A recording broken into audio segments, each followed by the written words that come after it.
Hi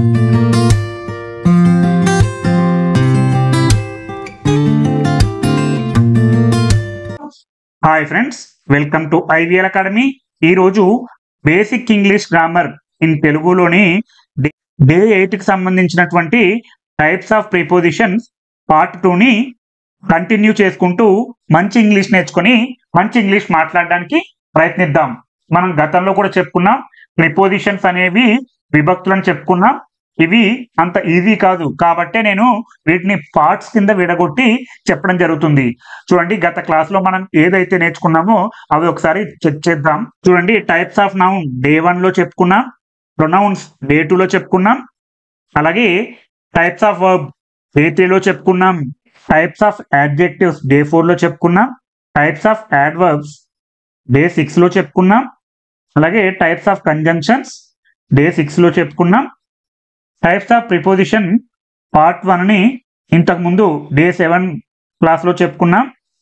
అలాగే ఈరోజు day 8లో part 2 గురించి చాలా డీటెయిల్గా తెలుసుకుందాం. తొందర పడకుండా ఒక్కొక్కటిగా ప్రిపోజిషన్ మీద కనుక మంచి పట్టు సాధిస్తే మనం మంచి ఇంగ్లీష్ మాట్లాడడానికి అవకాశం ఉంటుంది. కాబట్టి మీరు మొదటి నుంచి చివరి వరకు స్కిప్ చేయకుండా చూస్తూ ఉండండి. మీకు ఏ చిన్న సందేహం వచ్చినా కామెంట్ చేస్తూ ఉండండి, నేను తప్పకుండా రెస్పాండ్ అవుతాను.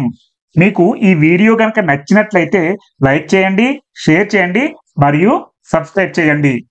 చూడండి, గత క్లాస్లో వర్డ్స్ ఆఫ్ లొకేషన్ గురించి అలాగే వర్డ్స్ ఆఫ్ డైరెక్షన్ గురించి కొన్ని ప్రిపోజిషన్లు చాలా డీటెయిల్గా తెలుసుకున్నాం.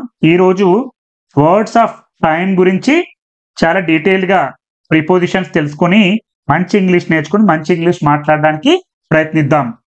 ఎట్ అని ఉంది, స్పెసిఫిక్ టైమ్స్ అంటే ప్రత్యేకమైనటువంటి టైం చెప్పాల్సి వచ్చినప్పుడు ఎట్ అనేది ఉపయోగించాల్సి ఉంటుంది. చూడండి, మీకు ఇక్కడ ఒక విషయం చెప్తాను. వర్డ్స్ ఆఫ్ లొకేషన్ లో కూడా మనం ఎట్ అనే దాని గురించి చెప్పుకున్నాం. అక్కడ ఏమని చెప్పుకున్నాం అంటే స్పెసిఫిక్ పాయింట్ గురించి తెలుసుకున్నాం, అంటే ప్రత్యేకమైనటువంటి పాయింట్ గురించి. ఉదాహరణకు చూడండి, అక్కడ ఏం చెప్పుకున్నామంటే గత క్లాసులో meet me at the corner. చూడండి, గత క్లాసులో మనం ఏం తెలుసుకున్నామంటే ఎట్ గురించి, వర్డ్స్ ఆఫ్ లొకేషన్ లో తెలుసుకున్నాం, స్పెసిఫిక్ పాయింట్స్ గురించి తెలుసుకున్నాం. ఇక్కడ meet me at the corner అంటే ఆ కార్నర్ వద్ద అని చెప్పుకున్నప్పుడు ఇలా చెప్పుకున్నాం. కానీ ఇక్కడ వర్డ్స్ ఆఫ్ టైం వచ్చినప్పుడు specific times, meet me at 5 o'clock అంటే ఖచ్చితంగా 5 గంటలకు అని చెప్పుకున్నప్పుడు ఇక్కడ ఎట్ అనే ప్రిపోజిషన్ ఉపయోగించాలి. చూడండి, వర్డ్స్ ఆఫ్ లొకేషన్ చెప్పినప్పుడు స్పెసిఫిక్ పాయింట్స్ అని చెప్పాలి, అలాగే వర్డ్స్ ఆఫ్ టైం గురించి చెప్పినప్పుడు స్పెసిఫిక్ టైం గురించి చెప్పాలి. ఇలాంటివి మీరు గమనిస్తూ ఉండాలి. Meet me at 5 o'clock, meet me at the corner, ఇలాంటి సందర్భాల్లో మనం ఎట్ అనేది ఉపయోగిస్తూ ఉండాలి. చూడండి, ఆన్ ఆన్ చెప్పినప్పుడు స్పెసిఫిక్ డేట్స్ ప్రత్యేకమైనటువంటి తేదీల గురించి చెప్పినప్పుడు ఆన్ అనే ప్రిపోజిషన్ ఉపయోగించాలి. మనం వర్డ్స్ ఆఫ్ లొకేషన్ లో ఆన్ గురించి చెప్పుకున్నాం. అక్కడ ఏ విషయం చెప్పుకున్నాం అంటే సర్ఫేసెస్ అంటే ఉపరితలం గురించి చెప్పుకున్నప్పుడు మనం ఆన్ అనేది చెప్పుకున్నాం. ఎప్పుడు? వర్డ్స్ ఆఫ్ లొకేషన్ అని ఉన్నప్పుడు. చూడండి, మనం గమనించాలి, లొకేషన్ చెప్పినప్పుడు ఆన్ అంటే ఉపరితలం అని చెప్పుకున్నాం. ఇక్కడ టైం గురించి చెప్పినప్పుడు తేదీల గురించి చెప్పాలి. ఇది గమనిస్తూ ఉండాలి. అంటే ఒక్కొక్క ప్రిపోజిషన్ ఒక్కొక్క సమయంలో ఒక్కొక్కలా వ్యవహరిస్తుంది. ఇవి మనం తెలుసుకున్నప్పుడు మనం మంచి ఇంగ్లీష్ మాట్లాడుతూ ఉంటాం. ఇది గమనించాలి. ఏ చిన్న సందేహం ఉన్నా కామెంట్ చేస్తూ ఉండండి. చూడండి, my birthday is on December 12th అంటే నా యొక్క పుట్టినరోజు December 12వ తేదీన. చూడండి, తేదీల ముందు నెలల ముందు మనం ఎప్పుడు కూడా ఆన్ అనే ప్రిపోజిషన్ వాడుతూ ఉండాలి. మనం న్యూస్ పేపర్ చెప్పుకునేటప్పుడు కూడా ఈ ఆన్ అనే ప్రిపోజిషన్ ఎప్పుడు కూడా తేదీల ముందే ఉంటుంది. ఇది గమనించాలి. చూడండి, ఇక్కడ వర్డ్స్ ఆఫ్ లొకేషన్ లో ఆన్ అనే దాని గురించి ఉపరితలం అని చెప్పుకున్నాం కదా, దానికి ఒక ఎగ్జాంపుల్ తెలుసుకుందాం. మనం గతంలో ఏ ఎగ్జాంపుల్ ఇచ్చామంటే the picture is on the wall. చూడండి, the picture is on the wall అంటే ఆ చిత్రం ఆ గోడ మీద ఉంది, ఉపరితలం అని సూచిస్తుంది లొకేషన్ చెప్పినప్పుడు. ఇక్కడ స్పెసిఫిక్ డేట్ చెప్పినప్పుడు 12వ తేదీన డిసెంబర్ నెలలో. ఇలా అర్థం చేసుకుంటూ ఉండాలి. మీరు చాలా జాగ్రత్తగా గమనిస్తే మీకు స్పష్టత వస్తుంది. అలాగే డ్యూరింగ్ అంటే సమయంలో, విత్ ఇన్ టైం ఫ్రేమ్. మనం న్యూస్ పేపర్లో కూడా డ్యూరింగ్ అనేది చాలా సార్లు వస్తుంది. మనం న్యూస్ పేపర్ ట్రాన్స్లేట్ చేస్తున్నప్పుడు ఇవన్నీ కూడా మనం అప్లై చేస్తూ ఉండాలి. మనం ఒక న్యూస్ పేపర్ చదివినా, ఒక స్టోరీ చదివినా కూడా ఇవన్నీ అప్లై చేస్తుంటేనే మనం మంచి ఇంగ్లీష్ నేర్చుకోగలం. చూడండి, ఉదాహరణకు I will see you during lunch అంటే నిన్ను నేను చూస్తాను మధ్యాహ్నం భోజనం చేసే సమయంలో. డ్యూరింగ్ అంటే సాధారణంగా సమయంలో అనే అర్థం వస్తుంది, అది గమనించాలి. డ్యూరింగ్ అంటే సమయంలో. ఐ విల్ సీ యూ లేదా ఐ విల్ మీట్ యూ అని కూడా అనొచ్చు. ఐ విల్ మీట్ యూ అంటే నేను లంచ్ సమయంలో అంటే మధ్యాహ్నం భోజనం చేసే సమయంలో నిన్ను కలుస్తాను లేదా నిన్ను చూస్తాను, ఒక పర్టికులర్ టైం పీరియడ్లో. అలాగే బిఫోర్ అంటే ప్రయర్ టు అంటే ముందు, ముందని చెప్పుకున్నప్పుడు ఇలాంటి ప్రిపోజిషన్ ఉపయోగించాలి. ఇదంతా కూడా దేని గురించి అంటే వర్డ్స్ ఆఫ్ టైం. టైంను ఉపయోగించేటప్పుడు చూడండి, ఎట్ అనేటప్పుడు టైం ఉంది, ఆన్ అనే విషయంలో తేదీ ఉంది, డ్యూరింగ్ ఇక్కడ కూడా సమయం ఉంది, బిఫోర్ ముందు. Finish your homework before dinner. Finish అంటే పూర్తి చేయండి, యువర్ వర్క్ మీ పని పూర్తి చేయండి లేదా మీ పని పూర్తి చేయి. బిఫోర్ డిన్నర్ అంటే రాత్రి భోజనం చేసే ముందు. ప్రయర్ అని చెప్పుకున్నాం కదా, రాత్రి భోజనం చేసే ముందు మీ హోంవర్క్ పూర్తి చేయండి అని చెప్పాల్సి వచ్చినప్పుడు ఇలా బిఫోర్ అని యూజ్ చేయాలి. వర్డ్స్ ఆఫ్ లొకేషన్లో ఎట్ ఉంది, ఆన్ ఉంది, డ్యూరింగ్, బిఫోర్. అలాగే ఇంకా కొన్ని ఉన్నాయి, అవి కూడా తెలుసుకుందాం. అలాగే ఇంకొకటి చూద్దాం, ఆఫ్టర్ అంటే తరువాత. ఇంతకుముందు బిఫోర్ అని చెప్పుకున్నాం కదా, ప్రయర్ టు. ఫాలోయింగ్ అంటే తరువాత. Let's meet after the movie. Let's meet అంటే మనం కలుద్దాం. ఆఫ్టర్ అంటే తరువాత. ఇది ఎప్పుడు యూజ్ చేస్తామంటే మనం వర్డ్స్ ఆఫ్ టైంలో. ఇవి గుర్తుపెట్టుకోవాలి. ద మూవీ అంటే సినిమా తర్వాత మనం కలుద్దాం. అలాగే సిన్స్. ఈ సిన్స్ అనేది సందర్భాన్ని బట్టి వివిధ రకాలుగా యాక్ట్ చేస్తుంది. మీరు గమనిస్తూ ఉండండి. మీరు ఇవన్నీ కూడా డైరీలో నోట్ చేసుకుంటూ ఉండండి. మీకు ఏ చిన్న సందేహం వచ్చినా అండర్లైన్ చేసుకోండి, మీరు కామెంట్ చేయండి. ఒక్కొక్క సందర్భంలో ఒక్కొక్కలాగా యాక్ట్ చేస్తుంది ఈ సిన్స్ అనేది, కాబట్టి చాలా జాగ్రత్తగా గమనించాలి. ఇక్కడ వర్డ్స్ ఆఫ్ టైం గురించి చెప్తున్నాం కాబట్టి ఫ్రమ్ ఏ స్పెసిఫిక్ టైం అంటే ఒక ప్రత్యేకమైనటువంటి సమయం నుండి. I have been waiting since morning. I have been waiting అనేది ప్రెసెంట్ పర్ఫెక్ట్ కంటిన్యూస్ లో ఉంది. నేను ఎదురు చూస్తూ ఉన్నాను. సిన్స్ మార్నింగ్ అంటే ఉదయం నుండి. ఇక్కడ సిన్స్ అంటే నుండి అని వస్తుంది. కొన్ని సందర్భాల్లో సిన్స్ అంటే కారణంగా అని కూడా వస్తుంది. ఇవి గమనించాలి.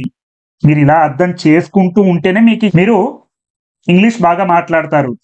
I have been waiting since morning, నేను ఉదయం నుంచి ఎదురు చూస్తున్నాను.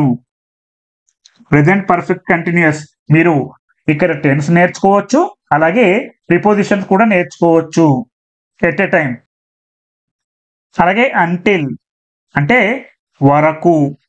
చూడండి, ఇలాంటివి గుర్తు పెట్టుకోవాలి, తెలుగులో రాసుకోండి. ఒక్కొక్క సందర్భంలో ఒక్కొక్కలా యాక్ట్ చేస్తుంటాయి. సిన్స్ అంటే నుండి, ఆఫ్టర్ తర్వాత. అలాగే up to A specific time అంటే కొంత ప్రత్యేకమైనటువంటి సమయం వరకు. I will work until evening, నేను పని చేస్తాను. అంటిల్ అంటే వరకు. ఎప్పటి వరకు అంటే సాయంత్రం వరకు. ఈవినింగ్, ఈవినింగ్ అంటే సాయంత్రం వరకు నేను పని చేస్తాను. కాబట్టి జాగ్రత్తగా గమనించండి. ఇక్కడ ఆఫ్టర్, సిన్స్, అంటిల్ ఇది వర్డ్స్ ఆఫ్ టైం. ఇంతకు ముందు ఏం తెలుసుకున్నాం? At, on, during, before. అలాగే ఆఫ్టర్, సిన్స్, అంటిల్ ఇది వర్డ్స్ ఆఫ్ టైం కు సంబంధించినటువంటిది. చాలా జాగ్రత్తగా గుర్తుపెట్టుకోండి. అలాగే నాలుగోది వర్డ్స్ ఆఫ్ మూమెంట్. చూడండి, ఇది కూడా చాలా ఇంపార్టెంట్, గుర్తుపెట్టుకోండి. మూమెంట్ అంటే సాధారణంగా కదలిక అని అర్థం వస్తుంది. ఈ కదలికలో వివిధ రకాల ప్రిపోజిషన్స్ ఉంటాయి. ఇవన్నీ కూడా ఆర్డర్ లో చదువుతూ ఉండండి ఈ వీడియోస్ అన్ని కూడా. చూడండి, సాధారణంగా బై అనేది వివిధ రకాల పాత్రలు పోషిస్తుంది. ఇంతకు ముందు వర్డ్స్ ఆఫ్ లొకేషన్ లో బై అనేది మనం చెప్పుకున్నాం. దానికి ఎగ్జాంపుల్ ఒకటి చెప్పుకుందాం. The river flows by the city అని చెప్పుకున్నాం. చూడండి, ద రివర్ ఫ్లోస్ అంటే నది ప్రవహిస్తుంది. బై ద సిటీ అంటే ఆ నగరం దగ్గర లేదా నగరం పక్కన అని అర్థం వస్తుంది. వర్డ్స్ ఆఫ్ లొకేషన్ గురించి చెప్పుకున్నాం అప్పుడు. ఇప్పుడు వర్డ్స్ ఆఫ్ మూమెంట్, కదలిక, via. I'm travelling by car అంటే నేను కారులో ప్రయాణిస్తున్నాను. ఇక్కడ బై అంటే లో అనే అర్థం వస్తుంది. ఐఎమ్ ట్రావెలింగ్ ఇన్ కార్ అని అనకూడదు. చూడండి, ఇలాంటివి గమనించాలి. ఐఎమ్ ట్రావెలింగ్ బై కార్, నేను కారులో ప్రయాణిస్తున్నాను. చాలా జాగ్రత్తగా గమనించండి. అలాగే విత్ అంటే తో, accompanied by. She is walking with her dog. She is walking అంటే ఆమె నడుస్తుంది. ఇది ప్రెసెంట్ కంటిన్యూస్ లో ఉంది. విత్ హర్ డాగ్ అంటే ఆమె యొక్క కుక్కతో ఆమె నడుస్తుంది. కాబట్టి చూడండి, విత్ అంటే సాధారణంగా తో అని మనం తెలుసు. సందర్భాన్ని బట్టి ఇది కూడా కొన్ని రకాలుగా యాక్ట్ చేస్తుంది. మీరు జాగ్రత్తగా గమనించండి, నోట్ చేసుకుంటూ ఉండండి. ఏ సందేహం ఉన్నా కామెంట్ చేస్తూ ఉండండి.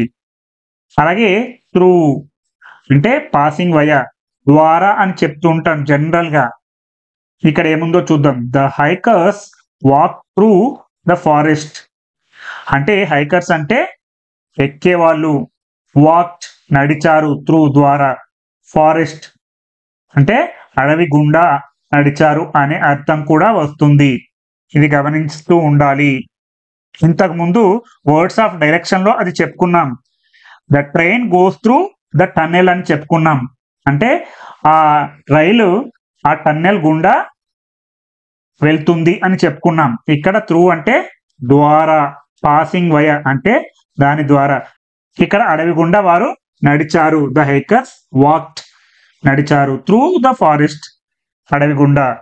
అక్రాస్ చూడండి, అక్రాస్ అంటే మనం సాధారణంగా అడ్డంగా అని చెప్తుంటాం. Spanning. The bridge spans across the river. ఆ బ్రిడ్జ్ అనేది ఆ రివర్ కు అడ్డంగా నిర్మించబడింది అనే అర్థం వస్తుంది. ఇక్కడ అడ్డంగా అని అంటుంటాం అక్రాస్ అంటే. కాబట్టి ఇది గమనించాలి. ఇది కూడా ఒక ప్రిపోజిషన్. అలాగే వర్డ్స్ ఆఫ్ మూమెంట్ లో అలాంగ్. అలాంగ్ అంటే సాధారణంగా అలాంగ్ అంటే గుండా లేదా ద్వారా. The road runs along the Coast. The road runs అంటే ఆ రోడ్డు వెళ్తుంది. అలాంగ్ ద కోస్ట్ అంటే ఆ తీర ప్రాంతం గుండా రోడ్డు వెళ్తుంది అనే అర్థంలో చెప్పుకోవాల్సి ఉంది. వర్డ్స్ ఆఫ్ డైరెక్షన్ లో కూడా మనం చెప్పుకున్నాం గతంలో. ఇదే ఎగ్జామ్ చెప్పుకున్నాం. ఇక్కడ వర్డ్స్ ఆఫ్ మూమెంట్ లో కూడా మళ్ళీ ఇదే చెప్పుకుంటున్నాం. అలాగే into, entering. The car drove into the garage. Car వెళ్ళింది. ఇంటూ ద గ్యారేజ్, గ్యారేజ్ లోపలికి. చూడండి, ఇన్ అంటే లోపల, ఇంటూ అంటే లోపలికి. ఇవి గమనించాలి. ఇంటూ, ఎంటరింగ్ అంటే లోపలికి. అవుట్ ఆఫ్ అంటే ఎగ్జిస్టింగ్ అంటే బయటికి. The dog ran out of the house. The dog కుక్క ర్యాన్ పరిగెత్తింది. అవుట్ ఆఫ్ ద హౌస్ అంటే ఇంటి బయటకి పరిగెత్తింది. ఇలా మనం తెలుగుతో ఇంగ్లీష్ ప్రిపోజిషన్స్ ఒక్కొక్కటిగా చాలా డీటెయిల్ గా తెలుసుకుంటూ ఉంటే మీరు చాలా మంచి ఇంగ్లీష్ మాట్లాడుతూ ఉంటారు. కాబట్టి ఈ పార్ట్ 2 అయిన తర్వాత నేను పార్ట్ 3 అలాగే పార్ట్ 4 చెప్తూ ఉంటాను. మీకు ఎక్కడ డౌట్ ఉన్నా కూడా కామెంట్ చేస్తూ ఉండండి. నేను తప్పకుండా రెస్పాండ్ అవుతాను. మీకు ఈ వీడియో కనుక నచ్చినట్లయితే లైక్ చేయండి, షేర్ చేయండి మరియు సబ్స్క్రైబ్ చేయండి. తప్పకుండా కామెంట్ చేయడం మర్చిపోకండి.